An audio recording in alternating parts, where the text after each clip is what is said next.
Ce programme est financé par les amis et partenaires du ministère de Joyce Meyer. Vous ne pouvez pas garder le manque de pardon dans votre cœur et voir ce que vous voulez voir se produire dans votre vie. Pour avoir ce que Dieu dit que nous pouvons avoir, nous devons faire ce que Dieu nous dit de faire.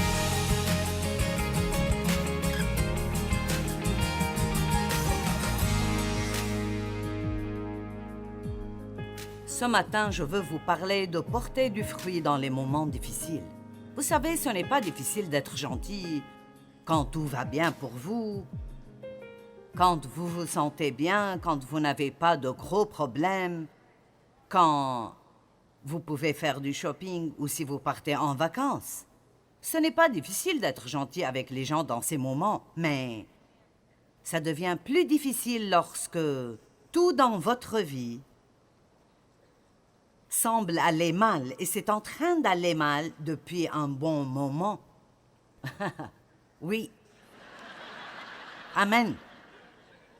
Et je crois fermement que le Saint-Esprit veut travailler avec nous sur cela. Et cela prend du temps. Je doute qu'il y ait quelqu'un dans la pièce, y compris moi-même, qui a perfectionné cela. Mon mari a probablement fait cela. Je n'ai jamais vu un être humain aussi stable et droit que cet homme. Il se fiche de ce que les gens pensent de lui. Il ne se soucie pas de ce qu'ils pensent de lui. Il est juste stable. Qu'importe ce qui se passe, il est toujours le même, alors que je suis toujours... Vous savez, si les choses allaient bien, je disais « Ouais, louez le Seigneur », puis... La chrétienté yo-yo, haut quand nos circonstances sont bonnes et bas quand elles sont difficiles. Et je vous le dis, c'est épuisant. N'est-ce pas? C'est tout simplement épuisant. Car nous sommes presque comme une marionnette et Satan a les ficelles. Et donc, tout ce qu'il a à faire pour nous mettre dans un mauvais état ce jour-là, c'est trouver quelque chose que nous n'aimons pas. Et nous tombons tout de suite à cause de cela. Et vous devez arriver au point où vous ne voudrez plus vivre comme ça, et vous ne vivrez plus comme ça. Et vous devez arriver au point... Et vous devez arriver au point où vous arrêtez d'attendre que vos circonstances changent, et vous décidez, Dieu, change-moi. C'est ce qui doit changer, pas votre situation. Jésus a dit, dans le monde, vous aurez des tribulations. Réjouissez-vous, parce que j'ai vaincu le monde. Amen. Dans Jean 16, 27, il a dit « Je vous donne ma paix, que votre cœur ne se trouble et ne s'alarme point. » Jean 16, 33, « Dans le monde, vous aurez des tribulations. Réjouissez-vous, j'ai vaincu le monde. » Donc je dis que la façon dont vous combattez le diable est avec les 2 coups de grâce. Restez calme et soyez heureux. Oui, mais nous ne ressentons pas cela. J'ai un livre pour cela. Il s'appelle « Vivre au-delà de vos sentiments ». Vous pouvez avoir des sentiments, mais vous ne pouvez pas les laisser vous posséder. Si nous continuons à laisser nos sentiments régir notre comportement, alors le diable nous mettra en fuite tout le temps. Jérémie 17, en commençant au verset 5. « Ainsi parle l'Éternel. Maudit soit l'homme qui se confie et met sa confiance dans l'homme, qui prend la chair, faible et déficiente, pour son appui, et qui détourne son cœur et sa pensée de l'Éternel. Il est comme un misérable dans le désert, et il ne voit point arriver le bonheur. Il habite les lieux brûlés du désert, une terre salée et sans habitants. » Donc, il me semble que ceux qui mettent leur confiance dans les gens, le monde, même aujourd'hui, ils disent « Ils doivent faire quelque chose à ce propos. » Qui sont ces ils? Ils doivent tout réparer et nous ne savons même pas qui sont ces ils. Nous sommes ces gens. Amen. Nous sommes ceux qui sont censés réparer les choses. Nous nous tournons trop vers le gouvernement, nous comptons trop sur eux pour pourvoir à nos besoins, et nous devons ouvrir nos yeux. Les gens vous décevront. Quelqu'un peut-il dire amen à cela? Les gens vous décevront. Vous allez vous décevoir vous-même, si vous comptez sur vous-même. Mais Dieu a dit, si vous me suivez, vous ne serez jamais déçus. Cela ne signifie pas que vous n'obtiendrez pas ce que vous voulez tout le temps, mais vous obtiendrez ce qui est le meilleur et ce qui est bon. Donc, voilà l'avenir de l'homme qui place toute sa confiance dans le système du monde. Béni, avec la sécurité spirituelle, soit l'homme qui se confie dans l'Éternel et dont l'Éternel est l'espérance et l'attente confiante. Cet homme-là est comme un arbre planté près des eaux et qui étend ses racines vers le courant. Il n'aperçoit point la chaleur quand elle vient, et son feuillage reste vert. Dans l'année de la sécheresse, il n'a point de crainte et ne sera point en peine, et il ne cesse de porter du fruit. Maintenant, j'aime cette écriture. J'ai appris cette écriture quand un pasteur que j'ai connu au début de ma marche avec Dieu l'a beaucoup utilisée. Et nous devons comprendre qu'un arbre, ses branches peuvent grandir seulement autant que ses racines sont profondes. Donc, nous devons être profondément ancrés dans ce que nous croyons sur Dieu. La Bible dit que nous devons être enracinés dans le Christ Jésus, profondément enracinés dans son amour pour nous. Lorsque vous avez des racines profondes, les tempêtes de la vie ne vous renversent pas. Une petite branche d'arbre dans la cour peut être détruite lors de la tempête, mais nous avons dans notre jardin des arbres géants qui sont là depuis des centaines d'années et ils ne bougent pas, même quand la tempête est sévère. Ils ne bougent pas car ils ont des racines très profondes. Mais ce que beaucoup de gens veulent, c'est beaucoup de fruits dans leur vie. Ils veulent beaucoup de choses, ils veulent beaucoup d'opportunités, ils veulent être quelqu'un de célèbre, gagner beaucoup d'argent et avoir un tas de choses. Ils veulent ce genre de fruits. Mais ils ne portent pas le bon type de fruits. Ils courent après des choses qui ne leur permettent pas vraiment de rester heureux en permanence. Et donc j'aime cette écriture qu'un arbre qui est planté en Dieu, profondément enraciné en Dieu, et je pense que nous devons aller plus en profondeur. Plus. J'ai commencé une série de livres. Les 2 premiers seront publiés le printemps prochain. Et ce sont des commentaires bibliques, en commençant par les épîtres, et je verrai ensuite où j'irai à partir de là, parce que je ne veux plus dire aux gens « lisez vos Bibles ». Je dis d'étudier vos Bibles. Nous devons être plus profondément enracinés dans la parole de Dieu. Nous avons besoin de la connaître au point qu'aucune tempête dans notre vie ne puisse nous l'enlever. Amen. Ne dites jamais, quand les choses vont mal pour vous, « Dieu ne m'aime-tu pas ?» Ouvrez la bouche et dites au diable, « Dieu m'aime et je vais en sortir. Je vais en sortir de l'autre côté et ça va bien se terminer. »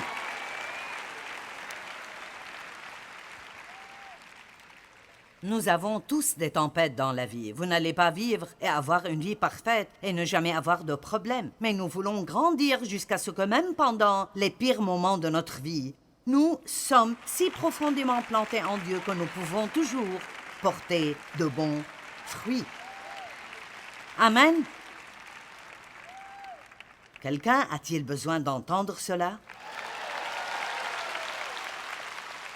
Psaume 1, 1 à 3.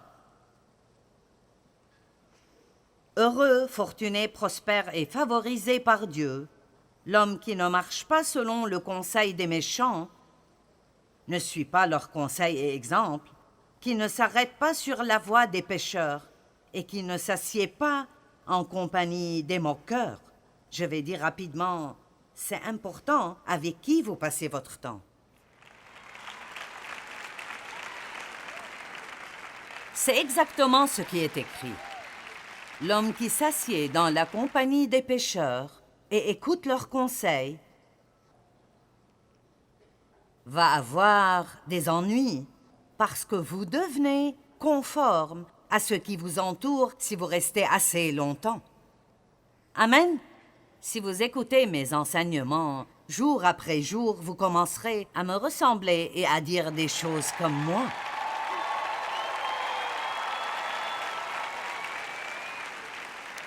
Mais si vous passez tout votre temps avec quelqu'un qui se plaint et dit des commérages, il ne faudra pas longtemps pour que vous fassiez la même chose. Vous pourriez immédiatement résoudre certains de vos problèmes si vous changiez votre groupe d'amis.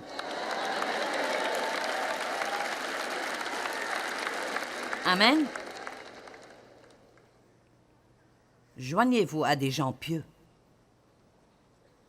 mais qui trouve son plaisir dans la loi de l'Éternel, ses préceptes et son enseignement, et qui la médite jour et nuit.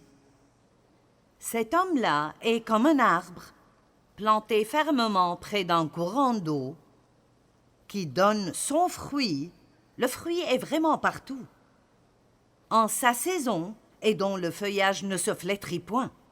Tout ce qu'il fait lui réussit et arrivera à pleine maturité. Donc, si je comprends bien cela, lorsque vous portez de bons fruits, le résultat est que Dieu fait prospérer tout ce que vous touchez. Mais nous voulons éviter le fruit et simplement obtenir la prospérité. Écoutez-moi, vous ne pouvez pas garder le manque de pardon dans votre cœur et voir ce que vous voulez voir se produire dans votre vie. Pour avoir ce que Dieu dit que nous pouvons avoir, nous devons faire ce que Dieu nous dit de faire. C'est une formule très simple. Je vais la répéter encore. Si nous voulons avoir ce que Dieu dit que nous pouvons avoir, nous devons être disposés à faire ce que Dieu dit que nous devons faire.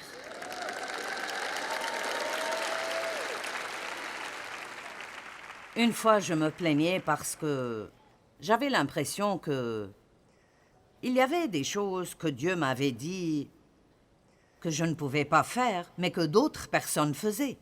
L'une d'elles, par exemple, était le genre de film que je pensais pouvoir aller voir.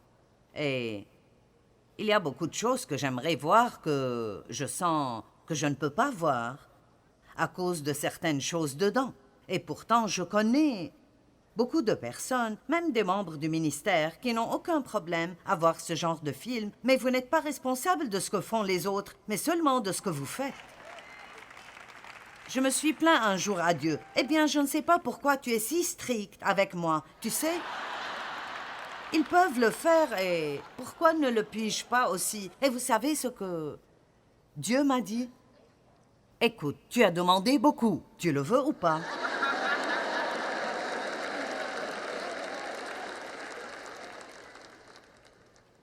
C'est moi qui ai prié pour que Dieu me laisse atteindre le monde entier avec l'Évangile. Et donc, plus vous voudrez faire pour Dieu, plus votre chemin sera étroit. Est-ce que quelqu'un m'entend? Vous devez sortir du chemin large. C'est facile de marcher sur le chemin large. Vous aurez beaucoup de compagnie sur ce chemin.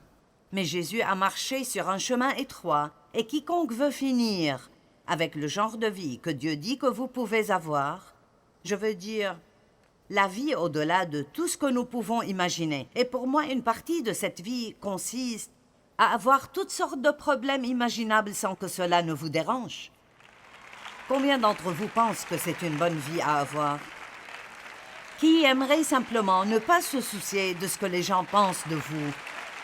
Vous savez, cela ne vous dérange pas du tout parce que vous connaissez votre cœur et vous savez ce que Dieu pense de vous. Donc, vous ne perdrez pas votre temps en étant contrarié par ce que quelqu'un d'autre qui ne vous connaît même pas pense de vous. Ce sont là les vraies choses que Dieu veut nous donner. Ce n'est pas plus d'argent, ni une carrière plus longue, ou plus de gloire, ou être plus célèbre. Ces choses vont et viennent. Et écoutez, peu importe votre popularité, le jour viendra où quelqu'un viendra qui sera plus populaire que vous. Et alors vous devez apprendre à accepter cela Et vous devez savoir qui vous êtes et savoir qui vous êtes dans le Christ. Amen. Le diable m'a énervé ce matin.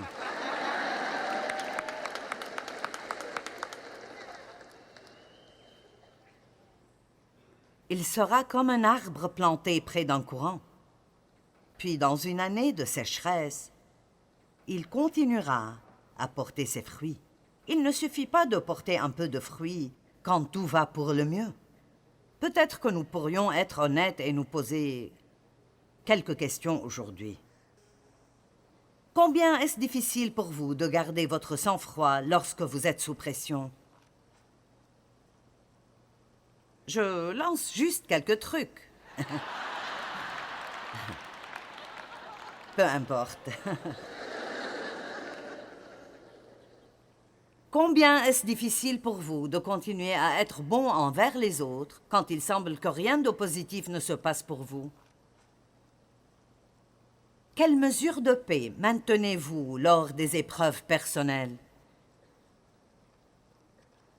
Êtes-vous capable de rester joyeux lorsque vous traversez une période difficile? Voici quelque chose que quelqu'un m'a dit une fois. Joyce, on ne connaît jamais vraiment quelqu'un avant de le voir dans toutes sortes de situations. Et vous savez, c'est tellement vrai. On ne sait jamais vraiment beaucoup de choses sur une personne avant de voir comment elle réagit lorsque les choses ne vont pas bien pour elle. Je suis tellement reconnaissante que Dieu m'ait mise avec mon mari parce que j'ai grandi dans une situation si pathétique et les troubles étaient normaux pour moi. J'ai vécu au milieu des troubles. Je ne savais pas qu'il existait autre chose et personne n'aurait pu me parler de la paix et me la faire comprendre. Quelqu'un devait me la montrer et j'ai dû la voir pendant une longue période de temps. Et année après année, je voyais Dave continuer à m'aimer, peu importe comment j'agissais. Et cela ne voulait pas dire qu'il ne me confrontait pas, mais il m'aimait. Il restait calme dans toutes les situations et j'ai finalement pensé que je voulais cela. Et c'est ce que Dieu veut que nous fassions dans le monde. Il veut que nous soyons comme ça pour que les autres personnes puissent réellement voir que vous avez quelque chose de précieux et pour qu'ils disent « je le veux ». Alors vous n'essayerez pas de leur fourrer quelque chose dans la gorge tout le temps. Ils voudront savoir comment vous pouvez être comme ça. Qu'est-ce qui est différent en vous? Laissez-moi vous dire quelque chose, le monde a faim. Ils ne savent pas ils ont faim de quoi, ils essayent de rassasier cette faim avec des choses, mais ils ont faim parce que quand vous n'avez pas Dieu dans votre vie, vous ne serez jamais satisfait parce que vous avez été créé pour lui. Vous n'avez été créé pour rien d'autre, et sans lui, c'est impossible d'être heureux en permanence.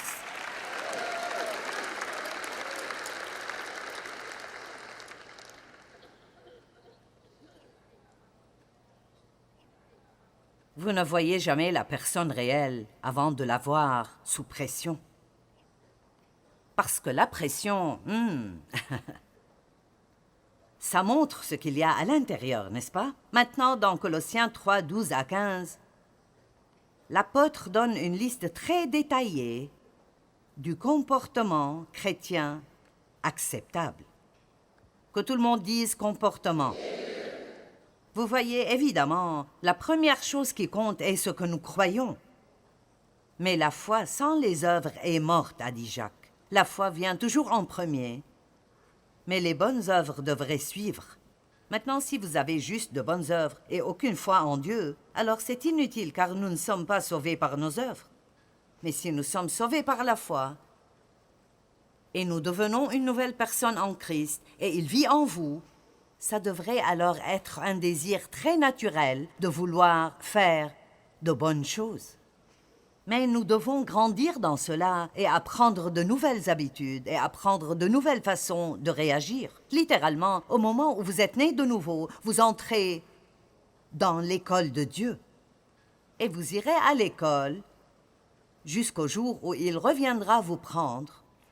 Vous apprendrez et réapprendrez et répéterez encore et encore les mêmes choses pour ne pas les manquer. Bravo parce que vous avez pris le temps de venir pour participer dans cette conférence au lieu de simplement faire d'autres choses que vous pourriez faire. Maintenant, il est très clair que nous ne pouvons pas nous comporter comme nous le devrions sans Dieu. Ce n'est pas juste une décision instantanée. Je vais partir d'ici et je vais être gentil. Eh bien, probablement pas.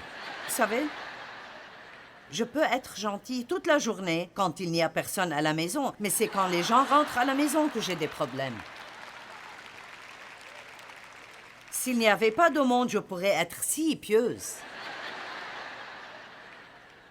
Mais les gens sont partout. Partout. On va en parler plus cet après-midi. Alors voici cette liste. Colossiens 3,12 en tant qu'être choisi par Dieu, saint, mis à part, sanctifié pour, son plan. Ah! Et bien-aimé par Dieu lui-même, revêtez-vous de sentiments de compassion, de bonté, d'humilité, de douceur, de patience, qui a le pouvoir d'endurer tout ce qui vient, ou tout désagrément avec bon tempérament. Oh, si seulement ce n'était pas là. Seigneur, je ne veux pas avoir à endurer ça et à avoir une bonne attitude. Je veux que tu t'en débarrasses. Maintenant, vous avez remarqué les mots « revêtez-vous ».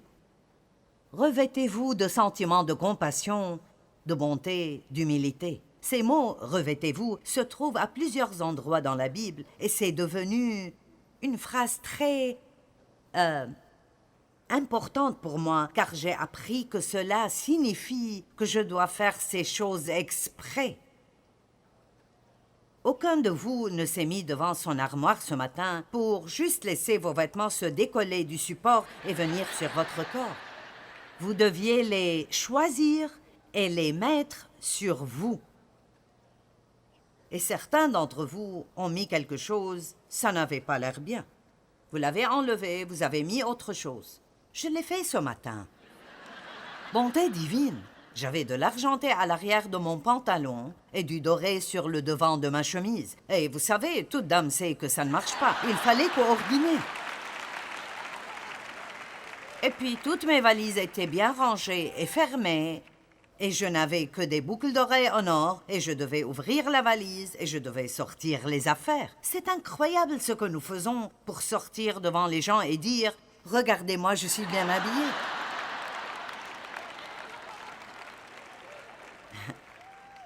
Eh bien, si nous passions le même temps à nous préparer spirituellement,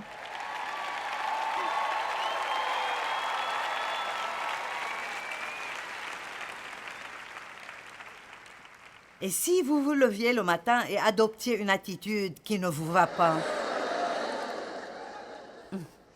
et si Dieu disait « Non, ça ne te va pas. Non, non. Ce n'est pas pour toi. » Alors, vous la changeriez, comme vous changez vos vêtements. Vous êtes avec moi aujourd'hui? Vous revêtez Christ, vous revêtez l'amour, vous revêtez la paix, vous revêtez la justice. Ce sont des choses que vous faites exprès avec l'aide de Dieu. Quand nous sommes au milieu de quelque chose de très difficile, ce n'est pas toujours facile de faire confiance à Dieu ou de continuer à porter de bons fruits. Parfois, nous voulons juste nous retirer, nous cacher, nous apitoyer sur nous-mêmes. Mais souvenez-vous que ce n'est pas par notre force que nous surmontons les défis, mais nous dépendons complètement du Saint-Esprit. C'est ce qui fait la différence. Et c'est très important de continuer à faire le bien, même en plein milieu des difficultés. La Bible dit dans le psaume 37, « Confie-toi en l'Éternel et pratique le bien. » Confie-toi en l'Éternel et pratique le bien. Et je pense que c'est très important.